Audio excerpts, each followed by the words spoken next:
Hey, how's it going? Welcome back to the channel. My name is Mike, and in this video, we're going to do an oil change on my E55 AMG. This car is a 2005, and as you can see, I've done some cool modifications to it. I've got some lights up here in the engine bay. Don't mind the bugs. We'll be doing a full kind of an intro video on this car in the very near future. If you did watch my C32 AMG oil change video, it's going to be very, very similar, but there are some differences with the E55. So let's go ahead and get started. Okay, in terms of the products we're going to use, I buy all of my parts from FCP Euro. They offer a free lifetime replacement. So even things like oil, wiper blades, brakes, you can send back and get a free exchange. Just pay the shipping, which is really cool. So I'm using Liqui-Moly 0W40, kind of the good stuff here, I think, if you will, a little bit, better than, again, going and just buying cheap oil at AutoZone or Walmart. When you buy the oil change kit for the E55, which I'll put all the links for all these products in the description below, it includes 2 new crush washers, which you really want to replace when you're doing an oil change, and also 2 new drain bolts. The kit also includes a man oil filter. I've used about 100 of these things on various different Mercedes. They work great. Also, I do an engine flush. I do it every oil change. They say you can do it every 3 or 4. I just, again, for preventative maintenance, I just do it every time. And I also add a bottle of Ceratec additive from Liqui-Moly. So with that, let's go ahead and get into the car and get this oil change going. Anytime I'm working on my cars, I like to put the car on what's called service mode if I'm going to be working under the hood. If you're not aware, this basically allows the hood to go more vertical and less chance of you hitting your head on it. It just gives you a little bit more light and room in there. If you're not familiar with this, you're going to grab the hood, kind of pull it down a little bit. On the W211 chassis, there's a little release tab right here. You're going to grab this, hold it, lift the hood up. Go to the other side of the car. There's another tab here as well. And then once you hold that, you're able to lift the hood up and it goes vertical for you. Again, allowing for a bit more space. Okay, the first step I'll do is add in the engine flush. And what I'm going to do is obviously remove the oil fill cap. Notice too, I've got a fender cover over here. I like to try to keep the engine really nice and clean. I also like to look at the cap to make sure I don't have any either sludge or indication of kind of milky residue that would indicate potentially a bad head gasket. Next, I'll take the engine flush, add it into the motor.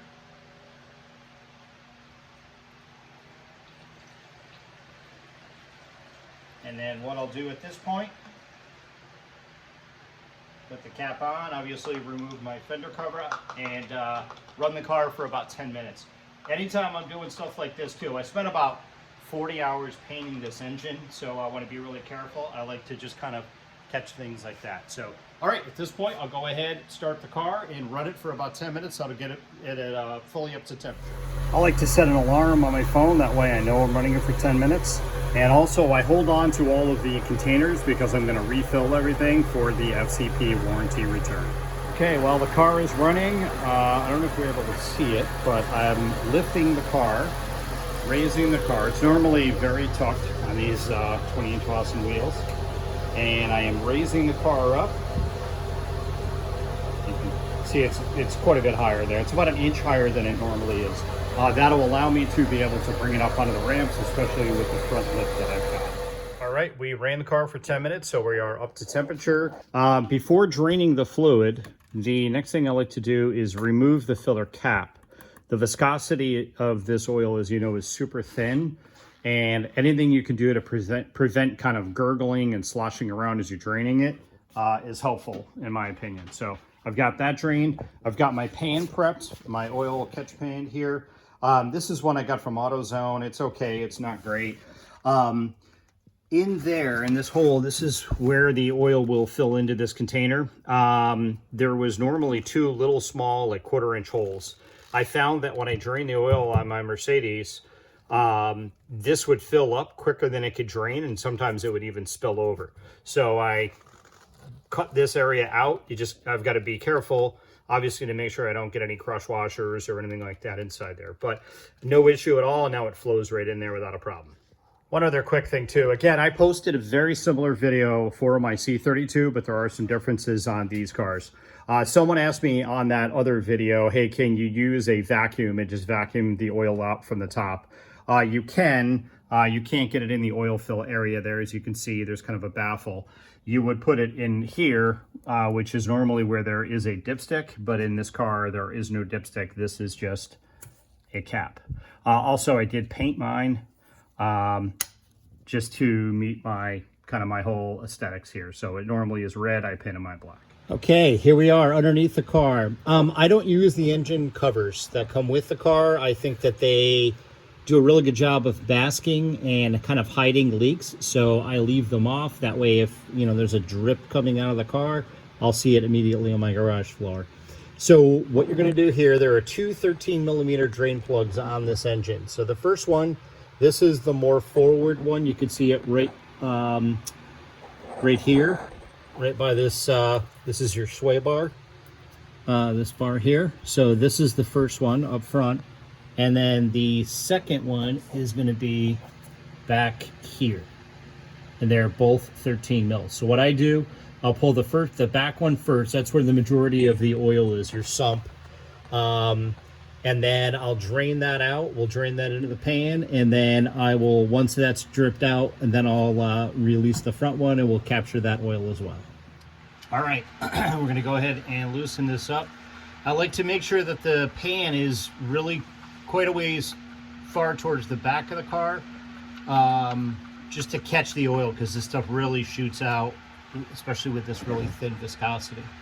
In my case, I'll try to catch this washer as well. It's all right, I mean, it's not going to go anywhere, but I heard it dropping in my pan. So now I'll just kind of slowly pull it forward as the oil drains out, just to make sure I'm catching everything. Also noticed my rear main seal is leaking a bit. It's a bit moist back here, down under the transmission. Pretty common in these cars. It's a big job. Nothing I've done, and I don't know if I'm willing to do it, but definitely something to consider. All right, at this point, just getting a few little tiny drops out of the main oil drain pan area. Now I'm going to take the bolt. I've got my new bolt and washer, put it in, and we're going to get that torque to 30 Newton meters or 22 foot-pounds.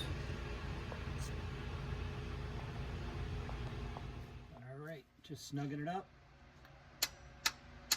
We are good. All right, with that bolt back in, now I'm going to go ahead and see if I can do this without blocking the camera too bad. We're going to remove this other bolt and drain the oil from the front area. And I'm just going to go ahead. You'll get the point here. Just going to pull this out just like we did the other one. Okay, while that front area continues to drain, I'm going to go ahead and remove the oil filter housing. If you're not familiar, it's going to be right here on the M113k, this plastic piece here. And there is a really nice tool you can get. I'll leave a link in the description to be able to remove this. You can use, I've seen people use strap wrenches on these as well, but this will just remove like so. And then once it is out,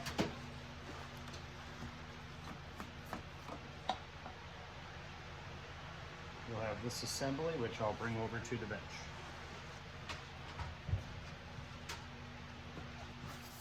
Okay, we've got our new FCP Euro drain plug in with our new washer. We'll go ahead and torque this again. Same spec, 22 foot-pounds or 30 Newton meter. And we are good.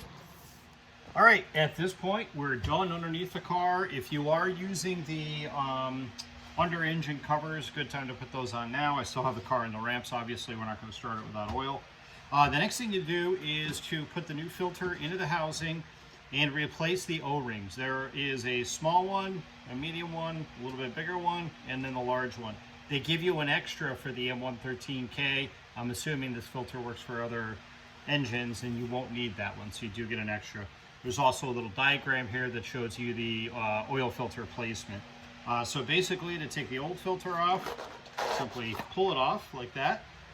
Again, I'm going to keep every part because everything's going back to FCP. Now what I do is just use a pick tool and go through and remove the O-rings. If you're doing this for the first time, it may not be a bad idea to replace them one at a time. Take one off with the new one on. That way you have them lined up. They're pretty straightforward. They just go in size order. Smallest at the bottom, largest at the top. So I'll get all of them removed. Now I'll take a little bit of brake clean and give this a generous cleaning, and then we'll go ahead and install the new O-rings. I don't think I mentioned it. I just use brake clean from AutoZone. Works really well. If you're going to do what I'm doing and return the parts to FCP, I suggest using a Ziploc bag for the oil filter. Drain out as much as you can, and then put it in a Ziploc bag and then back in the box. Otherwise, the outside of your shipping box will turn into oil. Okay, with that out of the way, the next thing we're going to do is install our new O-rings. To do this, I'll just take a little bit of oil, obviously new oil, not dirty oil, and make sure I got plenty on there. And go ahead and put these on. Again, pretty straightforward here. And I'll get these installed. And that's what it should look like with your new O-rings installed. Now we'll go ahead and get this installed into the car. Almost forgot to show you. Putting the filter on, all you're gonna do is slide it on. It goes in. You'll hear it kind of click into place, and you can see where it is in terms of the depth there. It's just butted up against the housing. All right, here we go. In case you're wondering, that's what it looks like inside the oil filter housing. All right, so I've got the oil filter housing hand tight. Next, I'm going to take my tool. This is going to be torqued to 25 Newton meters as indicated on the top of this. One thing I didn't mention too while I had this out, I like to check mine for cracks. I've had a bunch of Mercedes in the past, and I've had two of these that have cracked right at the base. So maybe check that while you've got it out as well. All right, so just going to go ahead and get this torqued. And we're all set. All right, so at this point, we've got our oil filter housing all reassembled. We've got the bottom of the car all put back together. Now we're ready to start adding in the new fluids. So what I like to do is start with the Ceratec. This is the additive.